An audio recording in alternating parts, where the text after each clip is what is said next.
robotics, and 3D printing. The owner of iCode says it helps kids get a foundation for later in life.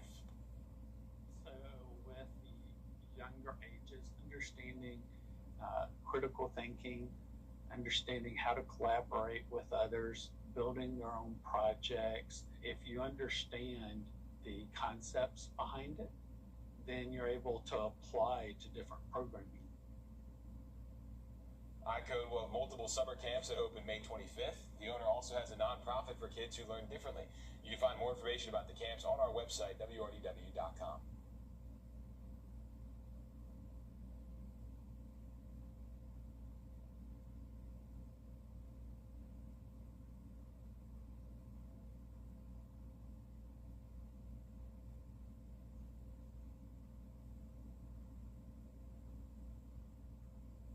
Well, the Lone Star Gold. Value. Ready to grab and go at Parker's Kitchen. Value deals starting at just $4. Make your next stop Parker's Kitchen. Live from Augusta. Breaking news. Hello, everybody. We start with that breaking news alert out of Richmond County, where the Richmond County school system is alerting parents about an unauthorized fire inspection that happened at several schools today. Thanks.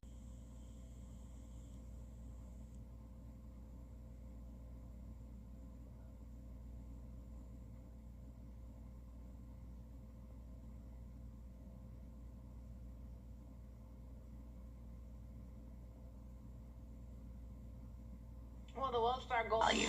Ready to grab and go at Parker's Kitchen. Value deals starting at just $4. Make your next stop Parker's Kitchen. Live from Augusta. Breaking news. Hello, everybody. We start with that breaking news alert out of Richmond County, where the Richmond County school system is alerting parents about an unauthorized fire inspection that happened at several schools today. Thanks for joining us for First at 4. The district says the Augusta Fire Department, an employee from them, showed up with paperwork that looked real but wasn't. Later, fire officials told the district that employee was not authorized to conduct those inspections. The school district did not name which schools those drills were conducted at. School leaders say classes were not disrupted and they are cooperating fully with this investigation now. The district says the safety and security of students and staff remains a top priority. Leaders encourage community members to be vigilant and report any concerns related to school safety or safety to the schools. Administration through anonymous tips, you can do that. We reached out to the Augusta Fire Department for comment and have not heard back. The longest trial regarding the South Carolina Supreme Court's decision. To weather now as we give you a live look at Lake Thurman, a view above the dam. Beautiful outside. The water looks perfect, Em. Yes, it's a beautiful afternoon for us. A lot warmer than what we saw yesterday, but still great sky conditions all around. We're seeing a little bit of cloud cover here around North Augusta area, 78. That's our current temperature really across the board for us. Over in Thompson, they're sitting in the low 80s, but again, a warm and nice afternoon for us. That cloud cover mostly starting to move out, but you can see some of that cumulus cloud starting to kind of build in for places really just along the river. But as we go throughout the day today, we can expect, or the evening, we can expect to see that cloud cover start to break up. Looking at your forecast for the rest of the evening, maybe you still need to take your furry friend out on a walk. Comfortable conditions will still be in the 80s at 6 p.m. Then by 8 p.m., a little bit closer to sunset, we'll be in the low 70s, eventually cooling off into the 50s overnight tonight. I'll have a look, though, at what's in store for our Thursday, and I'll have a look at your weekend coming up. Emily, thanks. An update now to the DUI case of a high-ranking Burke County Sheriff's Office employee.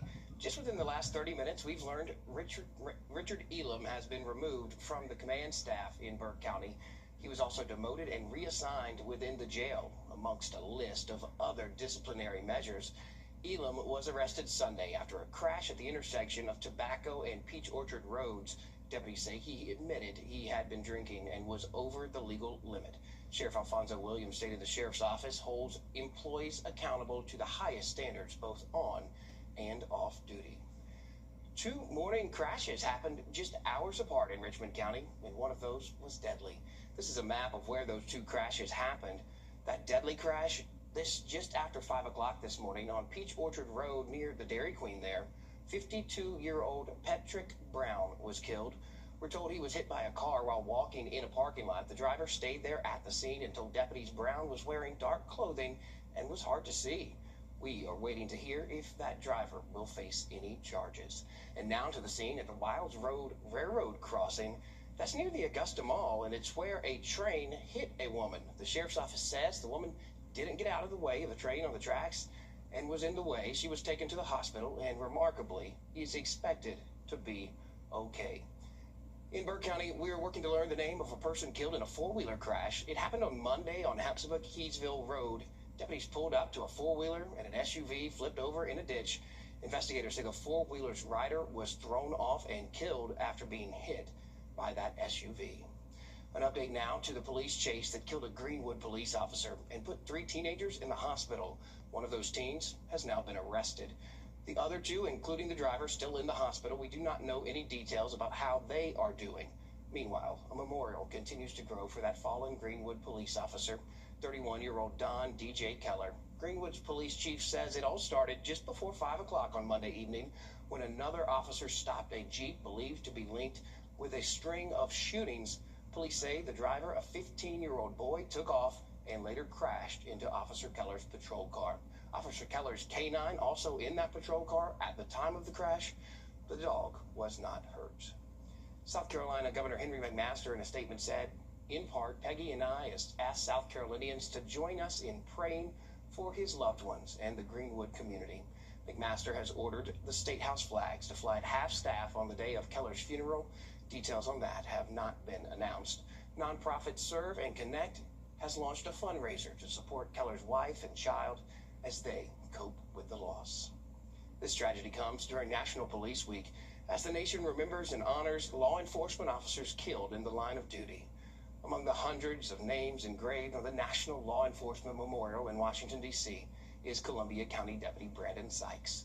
He was shot and killed during a traffic stop back in April of 2025. Tonight, he will be honored at the 38th Annual Candlelight Vigil on the National Mall there in Washington. President Trump arriving in just a video showing this rescue helicopter landing at an Orlando airport with nearly a dozen passengers on board, survivors of a plane that crashed into the ocean yesterday.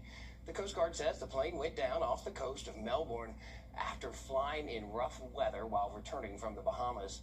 One pilot who helped rescue the passengers says ditching a plane in the ocean is almost never survivable, making this landing and rescue even more extraordinary. I've not known anyone to survive ditching in the ocean, so the pilot would be worried about the sea sakes, the crest, trying to land at the slowest but safest airspeed. And from what I've seen, I mean, for all those people to survive is pretty miraculous, and then get in the raft all together. 3 passengers had to be taken to the hospital for treatment, while the others just evaluated there at the hospital. The FAA now investigating the crash. New college grads facing a tough job market and student loans. Coming up, simple do's and don'ts to help them start off on solid financial footing. Emily? Well, looking at your forecast for this evening, we're staying warm and dry. I'll have a look at what's in store for your weekend and next week coming up. Weather with meteorologist Emily Acton. Well, looking at your planner for this evening, comfortable conditions. We're going to remain in the 70s still through 7 p.m. and sunsets a little bit after 8. That's when we'll start to cool off, but I mean, not anything super drastic. Still 60s through midnight. Comfortable conditions for the rest of our evening. Like I said, dry. We're seeing a little bit of ground clutter picking up on the radar. I don't think that's really making it to the ground, at least the portions that are here in the CSRA. So dry for this evening. Dry forecast for your day tomorrow. Starting off with temperatures in the upper 50s, maybe low 60s in spots, but we're going to warm up quickly into the low to mid 70s by 11 a.m. Noon could see 75 to 77. So it's going to be warming up very quickly for us, kind of feeling a little bit like summer. We're easing our way into it. So what we're seeing today, right around that 80-degree mark. That's going to be said for your day tomorrow as well. Once we get into our Friday, 80s are here, but Saturday, that's when we're going to welcome back the 90s, and that'll stick around for your Sunday as well. So we're getting into the start of summer for us as we go throughout our weekend and even into next week. But something that's maybe not really a summer pattern is mostly dry conditions. This is rainfall totals for the next 7 days. A little bit more than a trace if we're lucky. So really not much accumulation for us here over the next 7 days. Temperatures are on the rise. We can expect to see warmer than normal for that 6 to 10 day outlook, and then the 8 to 14 day outlook still tracking warmer than normal, and that goes until the end of the month. So things are looking pretty warm for us. That means your weekend, like I said, Thunder over Evans. This is Saturday. Gates open at 3:30, and we're going to be in the 90s, low 90s for the afternoon. But by the time most people are headed home, we'll be cooling off into the mid-70s. So warm for the next couple of days. Small rain chance Sunday, small rain chance next Wednesday. But like I said, it's not going to accumulate too much. We really need the rainfall, but we are in for a dry and hot stretch over the next 7 days.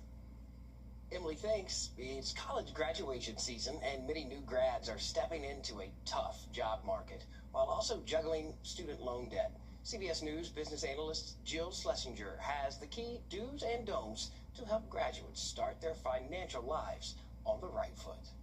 For many recent graduates, the next big lesson after college is managing money, from student loans and health insurance to retirement savings and workplace benefits. With your diploma in hand, start by getting a clear picture of your debt. Know how much you owe, the interest rates, the monthly payments, and when that first bill is due. Most federal student loan payments begin 6 months after graduation. During that grace period, the government covers interest on subsidized loans, but not unsubsidized ones.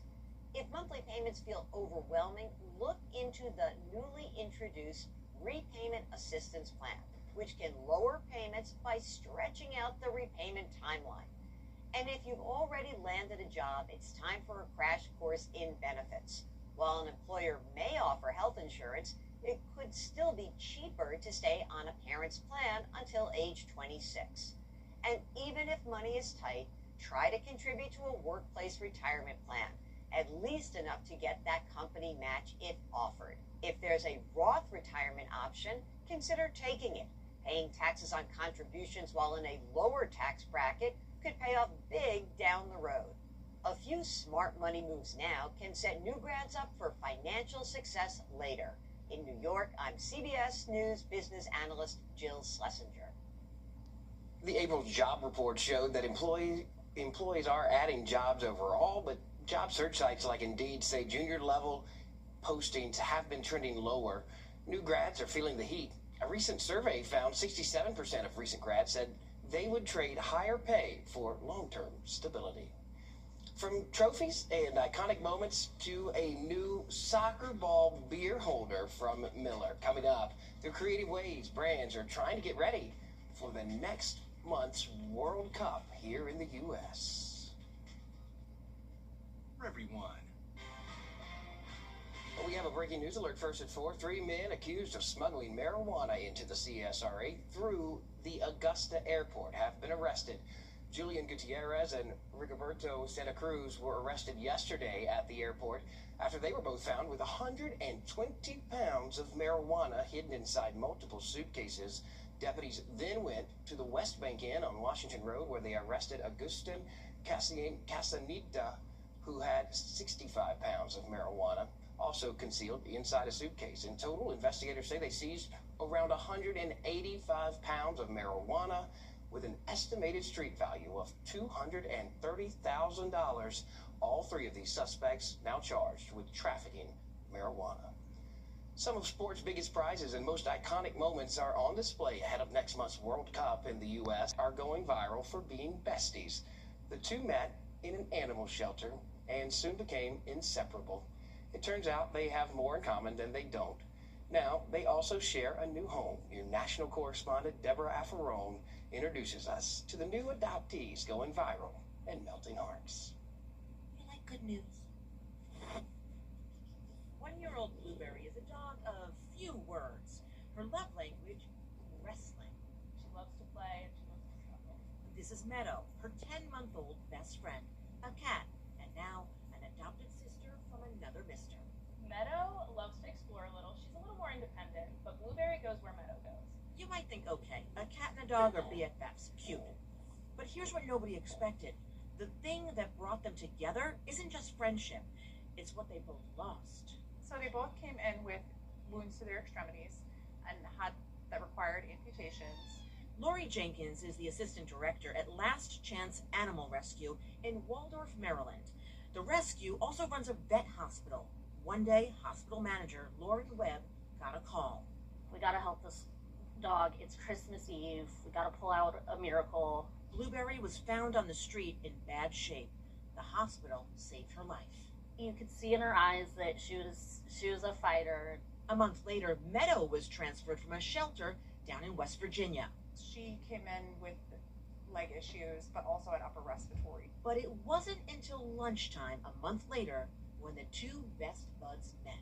Our babies that need extra love and extra care, we typically spend our lunch breaks snuggling and loving with them. And we had laid down a blanket on the floor. Blueberry came out, and Meadow came out and laid right on top of her, and they were together ever since.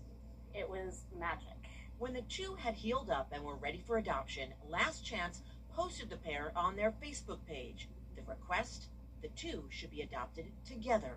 My partner Kevin was online scrolling on Facebook and saw a post from Last Chance Animal Rescue, and we also have a tripod cat, so he was like, Rachel, look at these. And even though they had a lot of attention, we're like, let's just throw our hat in the ring, right? It worked. They will hang out together, they'll sleep together. They have been such great additions to the family. We could not have asked for a better one. The three-legged friends with an undeniable bond and an indomitable spirit. Even if they stumble and they fall down, it doesn't, deter them from getting back up. When you see her now, just making her family happy, how does that make you feel? Unbelievably happy, because there were times when it was touch and go. It's a story we may just need right now. You hear bad news one week and worse news the next. It's nice to have kind of something that was a very sad story that has a happy ending, and to kind of see that there is hope. Seeing past what we don't have to focus on what we've got.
You're watching News 12, First at 4.